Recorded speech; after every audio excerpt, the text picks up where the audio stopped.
Самарское областное татарское общество «Тугантель» и школа «Яктылык» приглашают 24 апреля 2013 года к 15:00 учащихся с 1 по 11 классы школ города Самара принять участие в первом городском конкурсе знатоков татарского языка и литературы.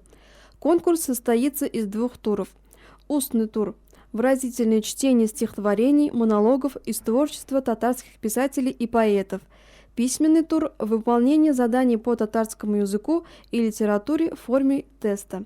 Заявки на участие принимаются до 21 апреля 2013 года по телефонам 995 08 69 и по электронному адресу yaktılık@yandex.ru.